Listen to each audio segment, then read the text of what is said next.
இந்த பீஸாவோட base sauce இந்த ஓல் பீஸாவுமே பார்த்தீங்கன்னா நானே பண்ணேன் வீட்டில் இந்த டம்ளரை யூஸ் பண்ணி. ஒரு டம்ளருக்கு maida and ½ spoon of sugar, salt and yeast add பண்ணிக்கிட்டு ஆயில் கொஞ்சம் யூஸ் பண்ணிக்கோங்க. ஆலிவ் ஆயில் இருந்தால் பெட்டர், இல்லைனா உங்கள் குக்கிங் ஆயிலே யூஸ் பண்ணிக்கலாம். அந்த ½ டம்ளர் ஆஃப் வாட்டர் யூஸ் பண்ணிட்டு ஒரு 10 நிமிஷத்துக்கு நல்லா அந்த மாவை பிசைஞ்சு விட்டுக்கோங்க. அப்பப்போ கை ஒட்டும். ஸோ ஆயில் யூஸ் பண்ணிக்கோங்க. ஸோ இப்போ பேட்டர் நல்லா ஒட்டாமல் வந்துடுச்சு. ஸோ இப்போ ஆயில் அதில் ப்ரஷ் பண்ணிட்டு ஒரு கிளாத்தில் போட்டு மூடி வச்சுடுங்க. ஒரு 55 மினிட்ஸ், ஒரு 1 hour அப்படி வச்சுக்கலாம். ஸோ நெக்ஸ்ட் பீஸா சாஸ் பண்ண போகிறோம். இப்போ பேனில் ஆயில் சேர்த்துக்கோங்க. அப்புறம் பீஸா சீசனிங் சேர்த்துக்கோங்க. நெக்ஸ்ட் சாப்டு கார்லிக் சேர்த்துக்கோங்க.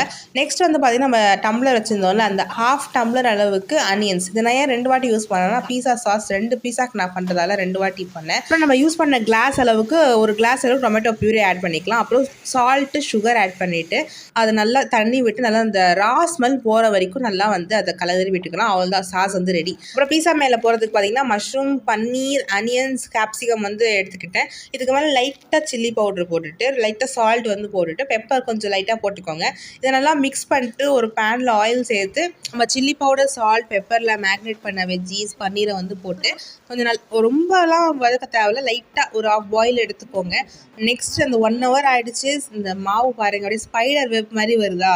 ஸோ அப்படி வந்தால் நம்ம மாவு பர்ஃபெக்ட் பதத்தில் இருக்குன்னு அர்த்தம். ஸோ இப்போது பீஸா பண்ண ஆரம்பிப்போம்.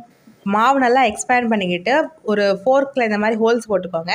மாவு மேலே நம்ம ரெடி பண்ண அந்த பீஸா சாஸை நல்லா ஸ்ப்ரெட் பண்ணி வச்சுக்கலாம். ஸோ இதை மட்டுமே பார்த்தீங்கன்னா மைக்ரோவேவனில் ஒரு 2 மினிட்ஸ்க்கு வச்சு எடுத்துருங்க. கரெக்டாக 2 மினிட்ஸ் போதும். ஸோ இதுக்கு மேலே சீஸை நல்லா ஸ்ப்ரெட் பண்ணிக்கிட்டு, ஸோ மேலே நம்ம யூஸ் பண்ண வெஜ்ஜீஸ்லாம், அந்த பன்னீர் அதெல்லாம் போட்டுட்டு உங்களுக்கு எவ்வளோ வேணுமோ, நிறைய வேணால் நிறைய, இல்லை கொஞ்சம் வேணால் கொஞ்சம், அப்புறம் மைக்ரோவேவனில் ஒரு 3 மினிட்ஸ் வச்சு எடுத்திங்கன்னா சூப்பரான பீஸா ரெடி. இதை நான் வீட்டில் செஞ்சு கொடுத்தேன். எல்லோரும் என்ன சொல்கிறது, பார்த்தா ஹோம்மேட் மாதிரியே இல்லை, வெளில வாங்கி சாப்பிட்ட மாதிரி தான் இருக்குது அப்படின்னு சொன்னாங்க. ஸோ டேஸ்ட் வேறு லெவலில் இருந்துச்சு. இதே பீஸாவில் பார்த்தீங்கன்னா உங்களுக்கு பன்னீர், மஷ்ரூம் வேணாம், எனக்கு சிக்கன் தான் வேணும் அப்படின்னா சிக்கனையும் நீங்கள் யூஸ் பண்ணிக்கலாம். இல்லை கார்ன் எது வேணாலும் நீங்கள் உங்கள் இஷ்டத்துக்கு நீங்கள் ஆட் பண்ணிக்கலாம். சூப்பராக இருக்கும் டேஸ்ட்டு. பிஸா பண்ணி முடிச்சுட்டு நான் டேஸ்ட் பண்ணி பார்க்குறேன். எனக்கே ரொம்ப ஆச்சரியமாயிடுச்சு, நம்ம பண்ண பிஸாவா இது அப்படின்ட்டு. அவ்வளோ டேஸ்ட்டு சூப்பராக இருந்துச்சு. எப்போவுமே பார்த்தீங்கன்னா இந்த பிஸா பேஸ் கடையில் விற்கும், அதை வாங்கி மேலே ஜஸ்ட்டு டாப்பிங் போட்டு டொமேட்டோ சாஸ் தடவி அந்த மாதிரி தான் பண்ணி சாப்பிட்ருக்கோம். நான் இப்போ ஃபுல்லாகவே நானே பண்ணி சாப்பிடும்போது டேஸ்ட்டு சூப்பராக இருந்துச்சு. ஸோ மெயினாக நான் குக்குடு டிவிக்கு தான் தேங்க்ஸ் சொல்லணும். ஏன்னா ஈஸியாக ஒரு டம்ளர் வச்ச pizza base and pizza sauce பண்ண சொல்லி கொடுத்தாங்க. அதனால தான் நான் இவ்வளோ சூப்பராக பண்ணி முடித்தேன்.